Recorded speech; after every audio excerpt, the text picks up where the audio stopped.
Have you ever wondered about the differences between those who retire successfully versus those who retire and don't seem quite that happy? Well, stay tuned to this week's episode of the Retirement Income Source, where it's all about the income.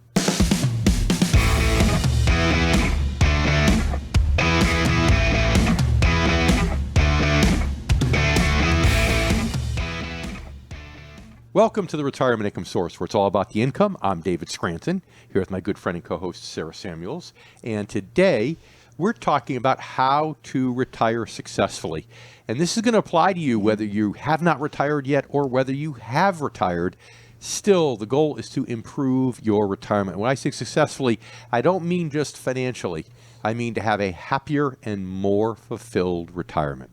Dave, it's great to be here with you, of course, and with all of our listeners out there. Today's show is so important because, like you just said, retirement, it's not just about the finances. And I feel like each week we spend a lot of time talking about the nuts and bolts that should make up your retirement. And we talk a lot about making that transition to income. But some people might be wondering, well, how do I do this successfully? What do I do with all of this time? How can I make sure that I'm not wasting the next 30 years or more of my life in front of the television? You know, we had a show just recently, Sarah, it was kind of funny, where we talked about purpose versus performance, right? Are you a performance-based investor just trying to get maximum returns, or is your money there for a purpose? To buy a second home, to retire and get income, to leave a legacy, what that purpose is. And of course, most people are purpose-based. Yeah. But if you go into retirement and don't know what the purpose is, all the money or all the income in the world isn't going to bring happiness, right? Right. And you're going to end up feeling like you're wasting time. And for a lot of people, that can almost have a snowball effect when you don't know how to get out of it. And I've seen over the years where people who retire because they're moving towards something, because they have goals in retirement, they're excited about this new phase of life, they tend to have a much happier, more fulfilled retirement. However, those that are just moving away from something, maybe they're tired of their job, maybe they have a manager that they just don't like anymore, those people are a lot less fulfilled because they're escaping from something. So the goal is to know what you're moving toward in retirement, what retirement looks like, what it sounds like, and we had a lot of fun stuff to talk about today. Oh, absolutely. Well, I think a lot of people, they might find it difficult to even start envisioning this idea of what they want. And I know, Dave, you mentioned all the time the importance of goal setting. That's one of the ways where you can start to figure out that if your goals are really purpose-based or performance-based, because most people, like you said, they want that money to generate income. They're not as concerned with making as much money as possible, as much growth as possible. And I would go as far as to say, unless you really, really, really hate your job or you have medical issues, you probably shouldn't really retire until you know what you're moving towards. So just because you've accumulated enough money to retire doesn't mean you should do it. You've got to take some time, maybe postpone retirement a couple years to create that vision so that you do indeed know what you're moving toward, because that way that money has meaning. And that way you're living a more fulfilled life. Because think about it, when you're working, a lot of your happiness in life comes from your success, your accomplishments at work, and some of the rest comes from social circles at work. And you may spend 9-10 hours a day with those two things, and all of a sudden, bam, snap of a finger, and those two things evaporate. Yep, and that could be a huge struggle making that transition. So we talk a lot about transitioning to hiring an income specialist, but for a lot of people, it can be difficult if they have been managing their money themselves this entire time. And our next Ask Dave question has to do this. So we have Karen from Georgia. She says, Dave, I really want to hire an income specialist, but my husband has always managed our money, and he doesn't want to. He thinks he can do it himself. How can I convince him we need a specialist for retirement?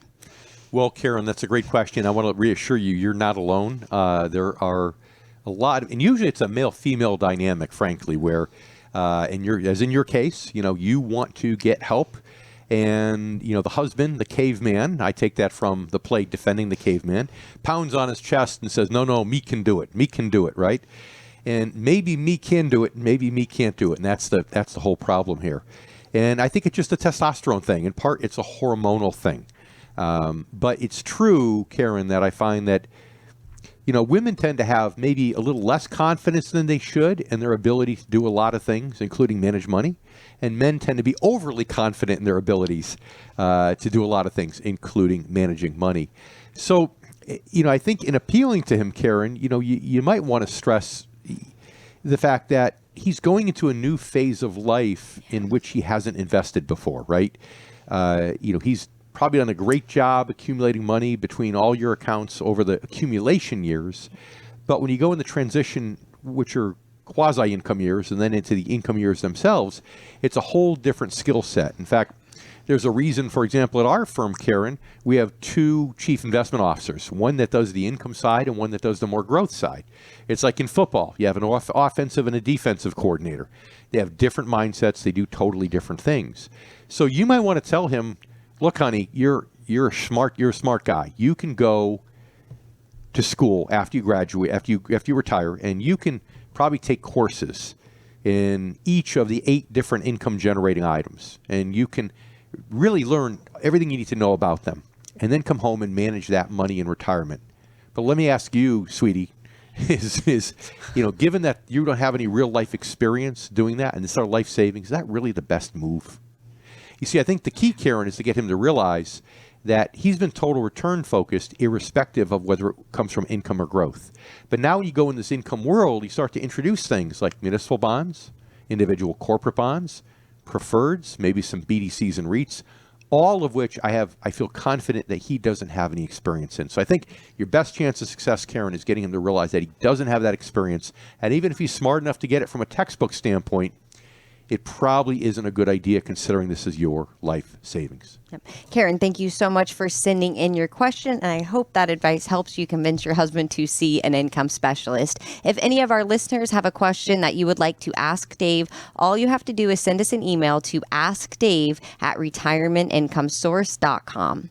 You're listening to the Retirement Income Source, where it's all about the income. And today we're talking about the ways that you can have a successful retirement. And what does that mean exactly? Well, it's not just the nuts and bolts of financial things that make up a successful retirement. It's the ways that you can actually feel good about yourself in retirement. So Dave, you just mentioned where you answered a question from Karen. She, God bless Karen out there. She's trying to convince her husband that they actually need someone to come in here and help them as an income specialist. And you mentioned a few of the things that Karen's husband could potentially do if he was really dedicated to becoming an income specialist. But there are other things out there that, for example, our specialists have access to that Karen's husband probably wouldn't be able to even look at. He wouldn't have that inside baseball information from being in the industry. Of course not. And that's part of where that comes in. And I've seen that before. And I think it comes from, again, I think it's a hormonal thing in part, that testosterone makes men a little bit more aggressive. Maybe it goes back to the caveman days where, if you didn't go out and have the courage to hunt and kill that animal, your family wasn't going to eat that day. That was your job. Maybe, and I'm going to date myself now, but at least back when I was in high school a while back, it was usually, if you were a guy and you wanted to go on a date, you had to have the courage to ask the girl on a date. Right. In person. You couldn't send her a text message or a DM, as they say. That's right. You had to have the confidence to know, at least go in assuming she was going to say yes, or otherwise she'd probably eat your lunch for you, right? Yep. So again, you had to have that confidence, whether it was real or whether it was contrived. In sports, it's the same thing. You can't show the fear. You've got to go in with that confidence. But unfortunately, when it comes to people's money, when you get that close to retirement, you've accumulated all your money. If you make one major mistake, it's all over. In fact, one of our advisors was just telling me recently about somebody who he met just today, whom he knows. It was a neighbor of his that was in the financial world and a real smart guy. And then eventually he put too many of his eggs in one particular basket, and that basket went under. And now this particular guy, who's a multimillionaire, is now working for him. Wow. In a lower paid position. So again, it's too much confidence, too much ego can work against you when it comes to this stuff. And we have a lot more to discuss actually with that in terms of painting the picture for what you need to do to actually have a successful retirement. Once again, not financially, that too, but really a happy, fulfilled retirement. I'm David Scranton here with Sarah Samuels, and this is the Retirement Income Source, where it's all about the income.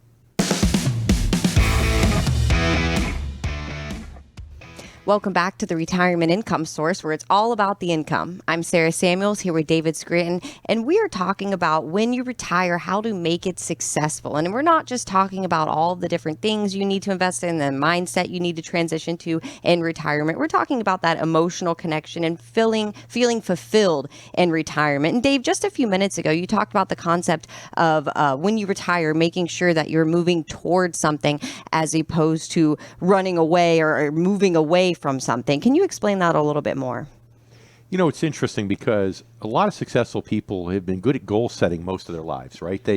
That's how they became successful. Yeah, Right? I mean, it's okay, I want to get into XYZ college, and then you get into, maybe before that, it's I want to be successful at this sport or graduate with a certain, GPA out of high school, and then I want to get in this college, I want to major in this, and then I want to get this job, and I want to buy a house, and then, I want to marry this person I'm with, and then there's always these goals about things and kids and everything.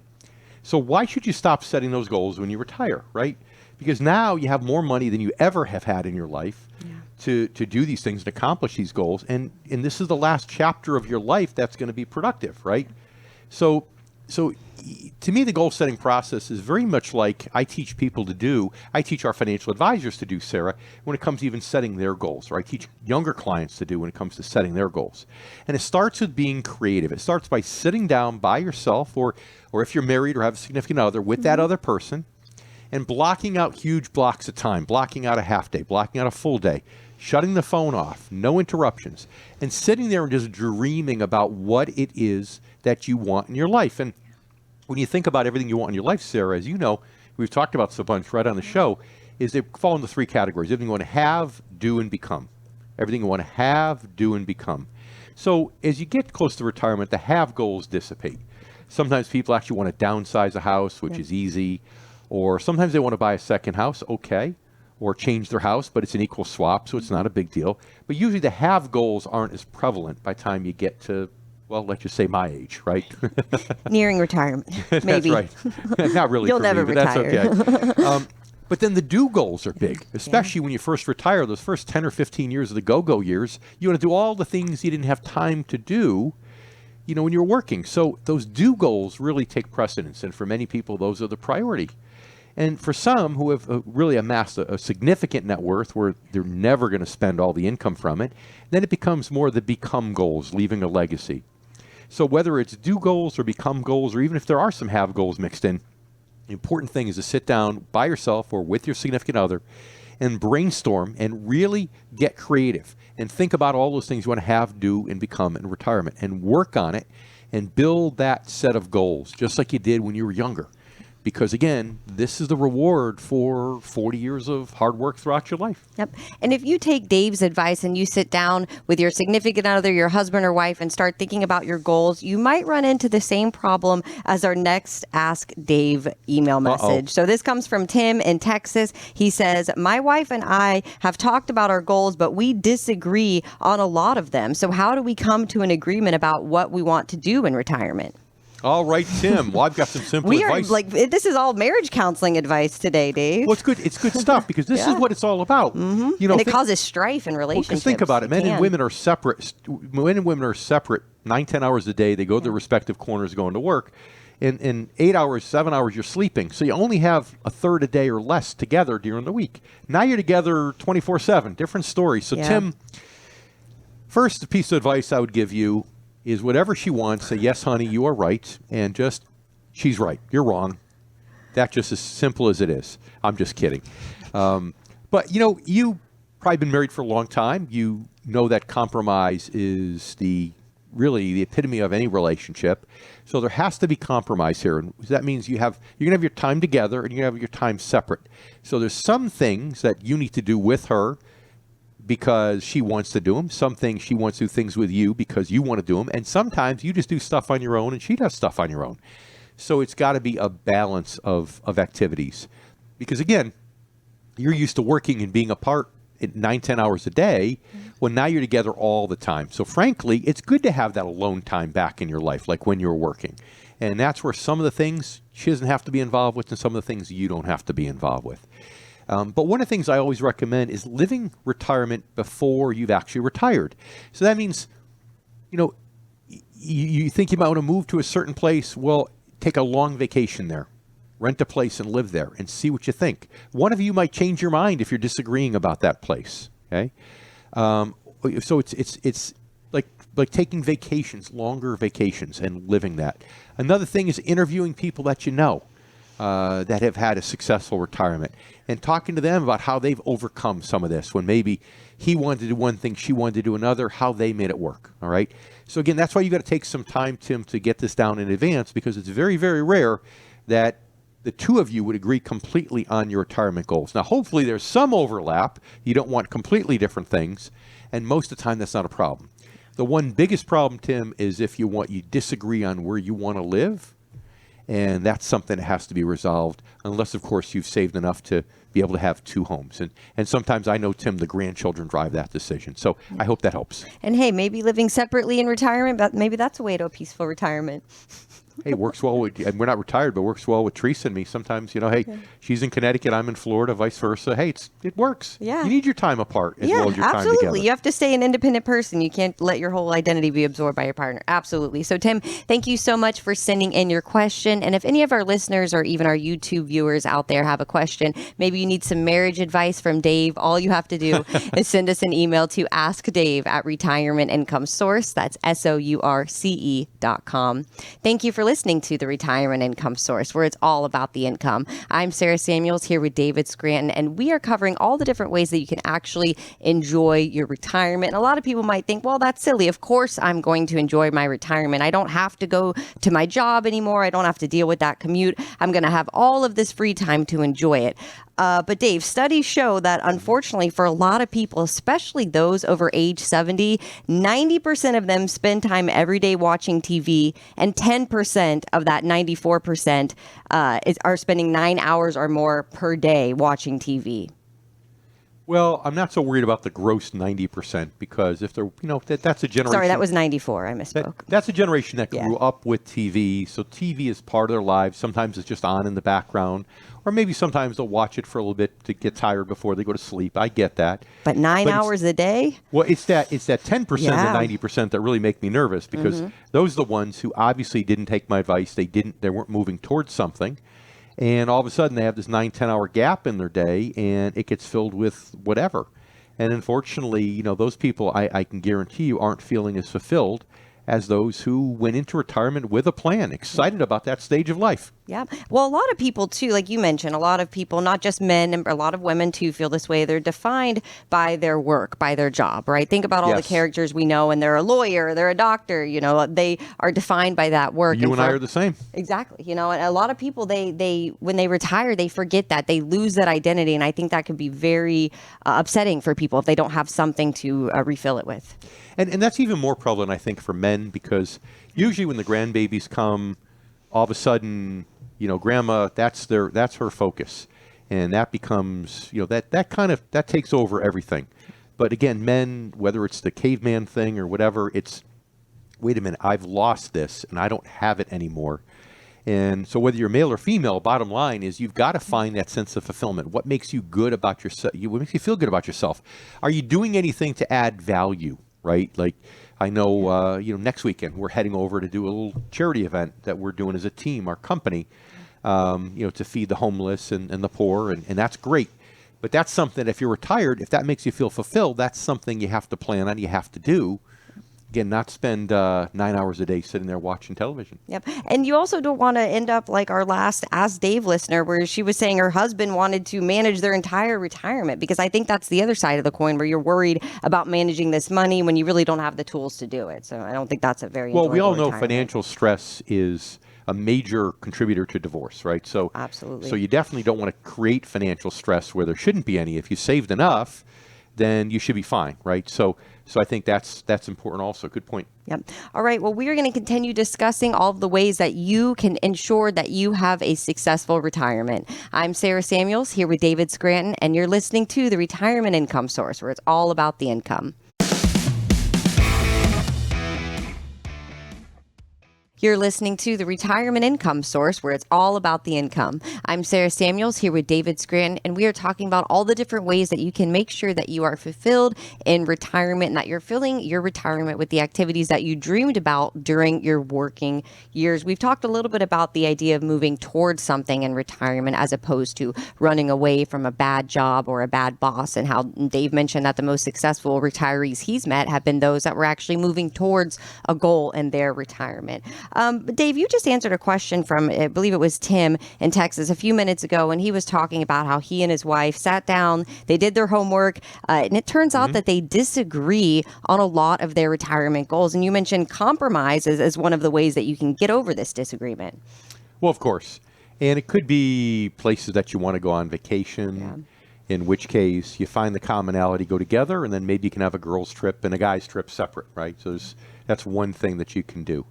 There's different interests. Like there's a lot of times when the guys want to be a member of a country club and do some golfing, or want to buy a fishing boat and go fishing, but that's money that gets taken out of the household budget, and she's saying, well, wait a minute, I don't want any part of this, you know? Yeah. But sometimes you can join a country club where there's great social events. So now both of you can have what you want. Yeah, fulfill that. I was a member a while ago of a club when I used to golf that used to have the ladies 9 and wine, they called it. So they played 9 holes every Wednesday night and drank wine after. Okay, that's fun. It's not as intense as the guys betting on every hole, right? So you got to compromise. But the toughest spot I find is when it comes down to the grandbabies. Like a lot of times I'll find that the husband says, especially if you're up north somewhere, says, hey, I want to move to Florida, or I want to move to Arizona. I want to get out of the cold. I want to go someplace nice. Yep. Or I want to buy a second house and I want to go back and forth. And she says, no way, the grandbabies are here, right? We're not leaving. I have to be here. That's right. Now what do we do? How do we make that compromise work? Well, first of all, it's about determining if you're going to make a wholesale move, that could be a problem, right? Making a wholesale move to Florida, if the grandbabies are up north, probably won't work.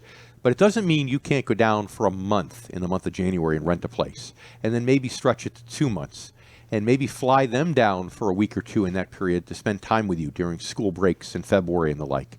So again, you can compromise and get some time in the warmer climate if you're looking to make a wholesale move as opposed to just moving. Because I got to tell you, if you're a man listening to this and your wife wants to spend time with the grandbabies and you're going to take her away 100%, that's a losing battle. Don't even try to do that.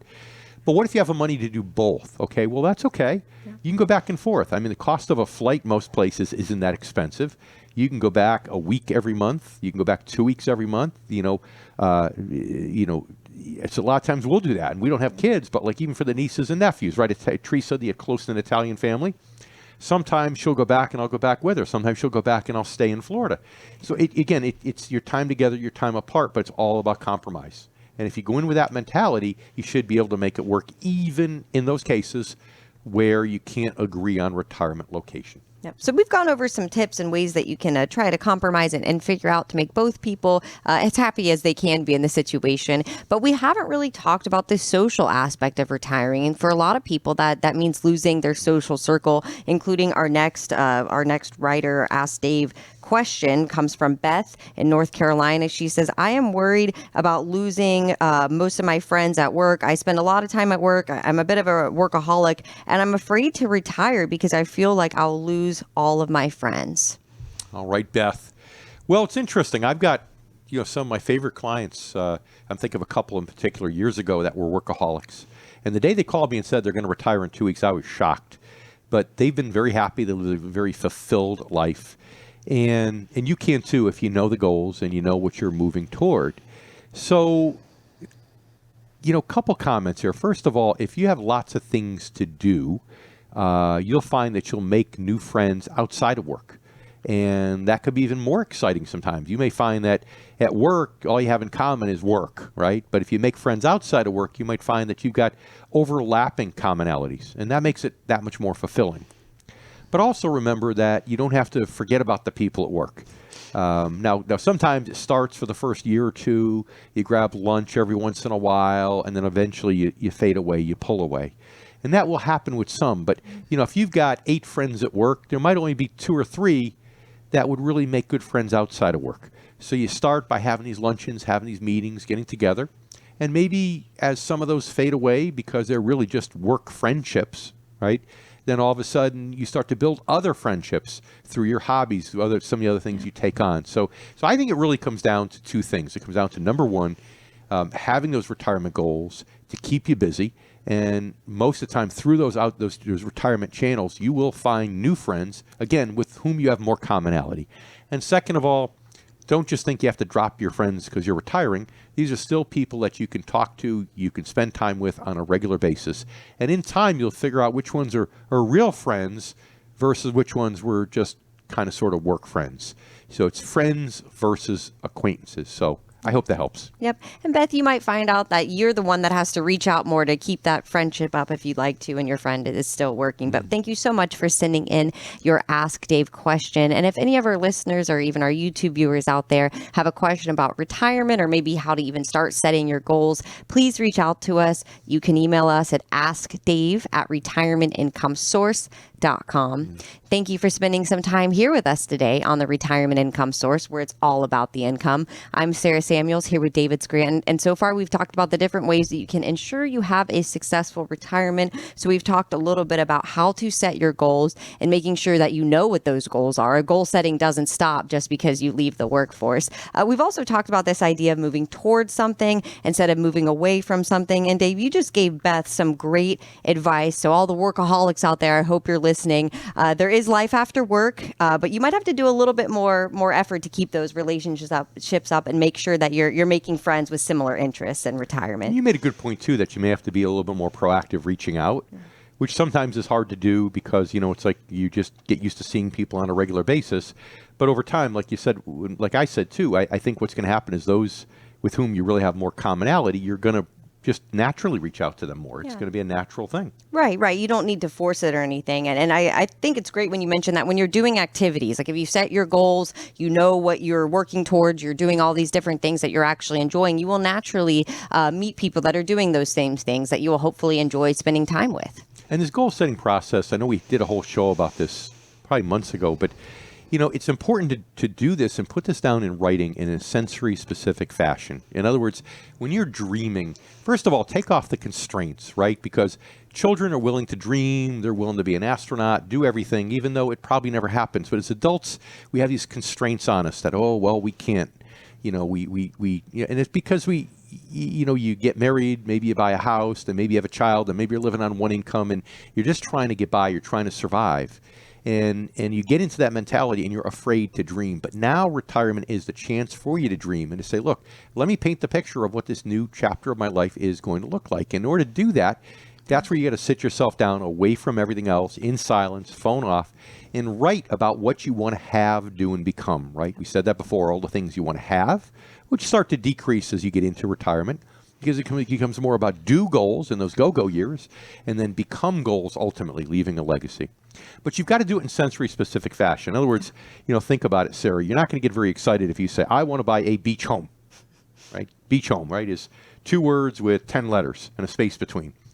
But what does get you excited is when you write about what that beach home is going to be like. When you walk out onto the beach in the morning and you feel the sand in your toes, when you smell the salt air, when you see the boats going by, when you hear the buoy, the bell in the buoy ringing, right? Now you're stimulating all your senses and you're creating a video, you're creating a dream for yourself that's going to be compelling. Yeah. And frankly, it's going to get you more excited about getting into retirement. It's going to get you more excited about planning and dotting your I's and crossing your T's so that you can have that beach home. Now, it's easier with those have goals, but even with the do goals, you got to paint the picture specifically of what that trip looks like, right? Not just, I want to take a trip to Europe. No, specifically, where do I want to go, for how long? Start looking at travel brochures. Get excited. That's how you get to the point where it really motivates your subconscious mind to work toward this and to have a purpose in life. Because it's really, when you retire, it's all about investing for purpose, not performance. Absolutely. Well, there is the number one step, the biggest way, the most important way to ensure that you are going to have a more successful retirement, and it has to do with purpose-based goals and making sure that you have enough money to income generation for those goals. I'm Sarah Samuels here with David Scranton, and you're listening to the Retirement Income Source, where it's all about the income.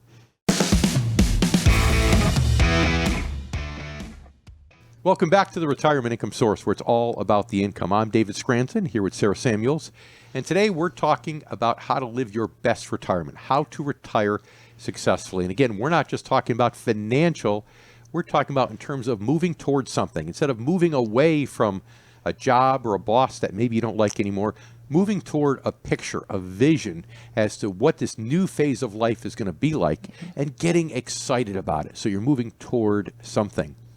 We discussed the aspects of trying to replace the satisfaction you get from being successful in a career, and also replacing that social network that you might lose because now you're not going to be at work 8, 9, maybe even 10 hours a day. We also talked about goal setting and how to write down your goals and how to really put your goals together in sensory specific fashion to motivate you, to get you excited about the future, and also what to do if you and your spouse or significant other don't completely agree on what that retirement picture should look like. And when it comes to goal setting, the first thing you need to really think about is whether your goals are purpose-based or performance-based goals. Yeah, and so let's put it in the 3 categories, Sarah, right? The have, do, and become goals. That's right. That's right. And you could say, the have goals are a lump sum goal. Right. Those are the things you want to buy, right? That's right. And you want to be total return minded with that within your own risk tolerance level. So you've got to be careful on, when you want to have that, when you want to buy that thing by, right? Because the further you are, the more risk you can take. The closer you are to that date, the less risk. So, but you're still total return oriented. Okay. Those are the have goals. The become goals are leaving a big legacy. And it's more than that. But it's spending time, with grandchildren and everything else, taking them on trips with you and things like that. Like I said, flying them down to Florida if you have a place in Florida during the breaks. And by the way, mom and dad, the parents would probably appreciate the break from the kids too. They probably would appreciate it. Yeah, that's a good thing. We actually did that recently for my sister-in-law, and she had the best week ever sitting home by herself. But so. The legacy goals, the become goals, are also total return based because you're trying to do something nice for the family, for your heirs. But when I talk to most people, Sarah, yeah, they may have a lump sum goal that's part of their money. Yeah, they may have a legacy goal, but really that's not the primary goal. The primary goal is income to replace the paycheck. And frankly, that's all those do goals. That's those things you want to do in those go-go years because you have more time on your hands because you're not working. More time means you want to do more things. Doing more things means you want to spend more money, but you don't have a paycheck. You have to create your own paycheck. So those do goals have to do with maximizing income. So the first step is once you've created those goals to figure out, okay, are they have, do, or become? Are they total return goals or are they income first, growth second goals? And for most of our listeners, Sarah, I suspect strongly that for a majority of their retirement funds, most of that money is going to be income first and growth second based. And that's going to be what's going to fulfill their purpose-based goals. Yep. And a lot of advisors are not taking the steps the same way that you do, Dave, when you meet with clients and going over the goal setting. And we actually have a question about this. Our next Ask Dave question comes from Alice in Tennessee. She says, my advisor has never asked about my goals. He's only asked what our needs are in retirement. So I'm not sure if he actually gets it. Well, it sounds like he may not get it. I don't know. The reality is is it Alice? Alice, yes. Alice, okay. Alice, the reality is that, look, he doesn't know how to get you in your transition years unless he knows which of those 3 categories your goals fall into, right? If they're have goals, do goals, or become goals. And if he just talked to you about your needs, not your wants, he's neglecting, I think, the fact that, hey, you have more time on your hands, means you're going to want to do more things, which means you're going to have to spend more money. And a lot of advisors go through rules of thumb. You need 70%, 80% of your pre-retirement income to be able to retire in the same lifestyle. If not, maybe he's a step up. He might do what I call my top-down analysis, right? Where you say, okay, here's the income you have today. Let's subtract from that all the expenses that'll go away in retirement, right? So you subtract from that things like your 401k contributions, because you won't make those in retirement. Any money you're putting in savings, because you won't be saving money in retirement. Your FICA taxes get subtracted, so you only pay those on earned income, not income from investments or Social Security.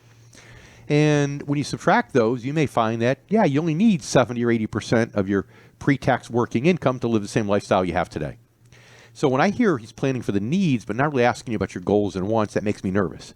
Because I don't want you to end up being like that statistic that Sarah shared a couple blocks ago in the show of, I think it was 10% of the people that watch TV every day spend more than 9 hours a day doing it. And that's a problem. So again, I think you need to ask your advisor, hey, are you dividing this amongst goals? between do goals, have goals, become goals, and if so, how? And if the answer isn't, gosh, the become goals and have goals are total return based, and here's how I manage the risk, and the do goals are income based, then you might have a retirement planner who's good at getting you up to those transition years, but isn't good at getting you through the transition years and into the income based years. So Alice, I hope that helps. Yep. Alice, thank you so much for sending in your Ask Dave question. And if any of our listeners or our YouTube viewers out there have a question that you want to send into the show and potentially hear it answered on a future show, all you have to do is email us at askdave@retirementincomesource.com. And thank you for spending some time here with us today on the Retirement Income Source, where it is all about the income. I'm Sarah Samuels here with David Scranton, and we're talking about all the different things you need to know and to do to become successful, to be successful in retirement, because it's not just about making sure that your assets are properly allocated. It's making sure that you're going to be fulfilled in all the other aspects of your life, whether it comes to your identity, fulfillment that you got from work versus what you're doing now, and your social circle as well, losing those friends from your social circle. And Dave, you mentioned a really great point when you were answering Alice's question about how she might be working with a financial planner, and how a lot of those folks out there are really just geared towards getting you to retirement. And if you want to have a successful retirement, you need to really go with an income specialist, make that transition to someone that specializes in the pre-retirement and retirement years and generating income for those do goals. And you pretty much need to know those, or have it start to figure out what those goals are in those three different categories. You want to know that, let's say, at least 10 years out of retirement when you're leading into those transition years. And that's where a lot of traditional retirement planners don't. They're targeting a certain lump sum, and that's all they're targeting. And the problem is you don't know if the markets are going to cooperate. So a real income planner won't be targeting the lump sum as much as he or she will be targeting the income goal. Yep. And I think it goes back to this whole myth, this idea that people get a lot of time. Like, oh, okay, the rule of thumb, Dave. I need $1.5 million. I need $2 million to retire. That's all focusing on lump sum. And income specialists, they don't really focus on that. They focus on ways that they can generate income on what you have, not crossing your fingers and toes and just hoping you make it back in the market. That's right. Absolutely. And the biggest issue that I see with a lot of traditional retirement planners, we talk about this all the time, is when you get into the income years, you get into retirement, but they're not satisfying the income from interest and dividends. And by the way, there has to be interest and dividends net of fees. So if an advisor is getting you a 3% interest or dividend payment average on the portfolio, but taking a 1% fee, there's only 2% left over for you. Yeah, not a great dividend. That's right. And then you're going to have to sell shares every year in retirement. You're going to start depleting principal. And you made a great point earlier, actually, about money being something that could be a stressor. And you don't want to have stress, especially between spouses in retirement, because you made bad business decisions. And all of a sudden, you're only getting half of the income you want from interest and dividends, and the market drops, and the other half has to come out of principal. Well, now you've got to sit down and decide, well, what are we giving up? Well, I don't want to give up my country club membership because golf is important to me. And she says, well, I don't want to give up going to see the grandchildren. And now you have stress because you can't spend that money with a clear conscience because your income is not coming from the income. It's coming, your cash flow is coming from partially income, partially selling principal. And then also now you've got to make hard decisions about what you sacrifice in those years. And so to me, it's about living a carefree retirement. So part of Sarah living a retirement that's fulfilled is knowing what you're moving toward and having the dream and getting excited about it. Then the other part of it is having your money set up the right way so that you don't have to reverse yourself on that dream. Right. So you don't have to go back to work and unretire. Right. Because think about it. If you're getting your income from the interest and dividends, you're not touching principal. Let's say the market drops by 50%. Well, who cares? Because your income hasn't changed. Yeah, you're not total return focused. You're looking at the income column. That's right. Now, you may be nervous and not feel comfortable spending, but the income is still coming in. So it doesn't actually force you to stop spending that and sacrifice and have those difficult conversations between spouses as to, hey, what do we give up? How do we fix this? Because we had from 2000 to 2013, 13 years the market was underwater. So if somebody retired at 65, Sarah, that would take them almost to age 80. They could have been all their go-go years where they couldn't do what they dreamt about in retirement, and that would be a shame. Yep. And the worst part too, Dave, now that they're in their 80s, they might need that money for healthcare expenses and it's gone. That's a big problem. So we hope you enjoyed listening to the show today. If you want to listen to it again, maybe share it with your family or friends so that they can have a successful retirement. Make sure you check out our website, retirementincomesourceradioshow.com, for all of our episodes. And most important, we hope that you're here to join us next week. Same time, same station. I'm David Scranton here with Sarah Samuels, and this is the Retirement Income Source, where it's all about the income.